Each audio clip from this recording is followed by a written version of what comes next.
For 2 centuries, one nation did more than defend its own backyard. It dared the rest of the world to cross an invisible line. Empires tested it. Fleets challenged it. Each time, the response was brutal, unmistakable, and final. But now that line is fading. The Guardian is stepping back.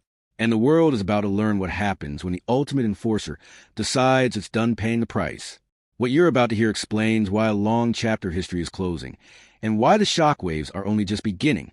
The big picture is something called the Monroe Doctrine that dates back to President Monroe in the 1800s, when the United States took the formal position that the Western Hemisphere was its sphere of influence and other countries from the Eastern Hemisphere were not welcome. Originally, the United States did not have the economic and especially the military capacity to enforce that, but as the decades went on and the U.S. got stronger, especially after the Civil War, things changed. And by the time you got to Roosevelt in the early 20th century, the United States had adopted a change to Monroe where it was actively intervening throughout the length and breadth of Latin America to prevent other countries from the Eastern Hemisphere from even having the option. Eventually, we get to World War II, and with the end of World War II, Monroe was kind of quietly abandoned, not because the United States didn't believe in it, but because all of a sudden the entire world was the Western Hemisphere. In the aftermath of World War II, all of the world's navies had been sunk except for the American one, and the United States was putting together a guns for butter deal with all of the allies that would allow the United States to militarily control the entire globe. And so what we used to do just in Latin America was expanded to a degree to the Eastern Hemisphere as well. But now that the Cold War is over, and now that the United States is backing away from the world writ large, it's returning home to a certain degree. What Zeihan is outlining amounts to a terrifying reversal history. For generations, American power expanded from regional dominance into global supremacy once no rival fleets were left afloat. That era is ending. The United States is no longer willing to police every ocean, bankroll every alliance, or block every challenger. As it pulls inward, long-standing assumptions collapse, and countries that depended on American force are about to confront a far harsher, lonelier reality. What you just heard explains why the United States is stepping back from managing the entire planet. But when America retreats, it doesn't vanish everywhere at once. Instead, it tightens its grip where it believes the stakes are existential. And nowhere does that reality strike harder, faster, or more violently than in America's own backyard. While the world debates influence and decline, Washington delivered a deafening message south of its borders, a message written in fire, aircraft engines, and shattered sovereignty. What happened in Venezuela was not a warning. It was not a drill. It was not diplomacy. It was the execution of intent. Overnight on January 3rd, Caracas stopped sleeping. Explosions ripped through the darkness. Fireballs climbed into the sky. Smoke rolled over neighborhoods that had no idea they were about to become the epicenter of a geopolitical earthquake. Within hours, the unthinkable became reality. Venezuela's president was gone. Not overthrown by his people, not forced into exile, but physically seized, blindfolded, and flown out of the country under American control. By sunrise, Venezuela no longer controlled its own fate. The operation was announced in the early morning hours by Donald Trump himself. He described a massive coordinated strike involving overwhelming air power and rapid ground movement. Aircraft filled the skies. Helicopters descended with surgical precision. Fighters stood ready for every conceivable threat. This was not improvisation. It was preparation, executed down to the second. Maduro, anticipating such an assault, had locked himself inside a fortified compound designed specifically to withstand it. It made no difference. Doors built to survive sieges were breached in seconds. Defenses engineered for this exact scenario collapsed instantly. The personnel assigned to protect him never had time to react.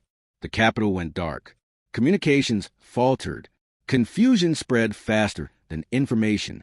While much of the city was blinded, elite American units moved freely, already positioned, already synchronized. By roughly 2 a.m, the operation reached its primary objective. Maduro was removed from Venezuelan soil and transferred onto American military assets without a single U.S. casualty reported. More than 150 aircraft were involved. Airports were neutralized. Military bases were struck. Ports and naval facilities were hit. Whether as diversions or secondary objectives, the outcome was the same. Venezuela's ability to respond militarily was shattered in a single night. This was never just about capturing one man. It was about erasing resistance. Maduro and his wife were first taken to a U.S. warship, then flown to New York, and finally placed inside a federal detention facility in Brooklyn. Images followed quickly: handcuffs, armed escorts, unmistakable symbolism. A former head of state reduced to a prisoner under American authority. That's when the real question emerged. What does the United States actually want?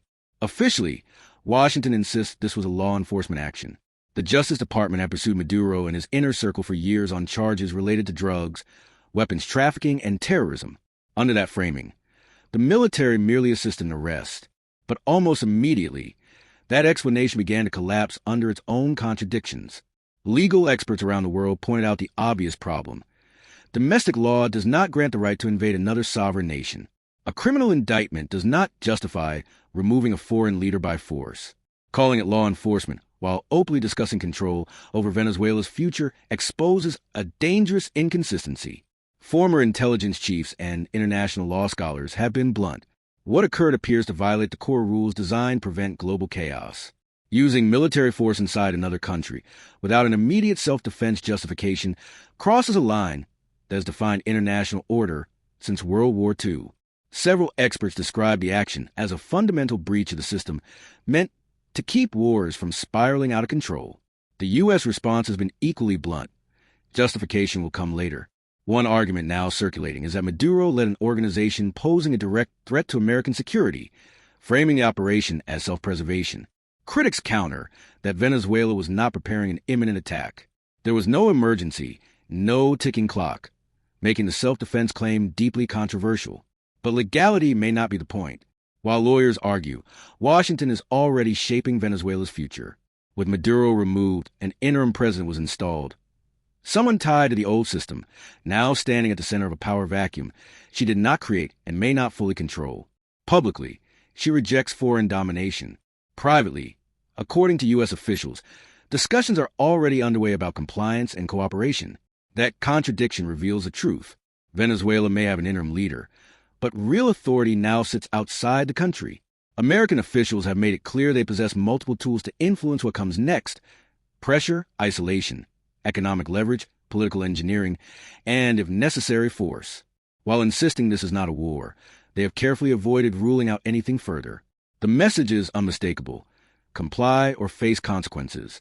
At the same time, Washington is signaling its intent to manage the transition itself. Statements about overseeing governance until conditions are safe and proper leave little room for interpretation. This is not about immediate withdrawal.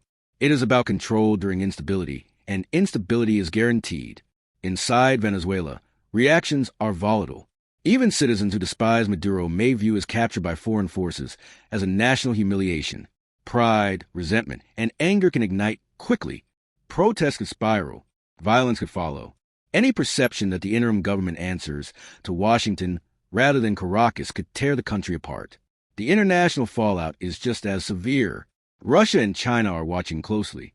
Venezuela holds something both care deeply about, and something the United States has long wanted greater access to: oil. Not just any oil, but the largest proven reserves on Earth. Hundreds of billions of barrels, largely untapped, sitting beneath a country unable to fully exploit them.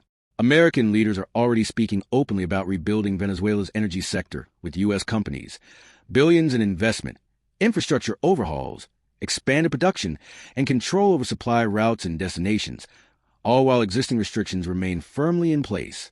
For Washington, this is not just about justice or security. It is about leverage in a world where energy still equals power.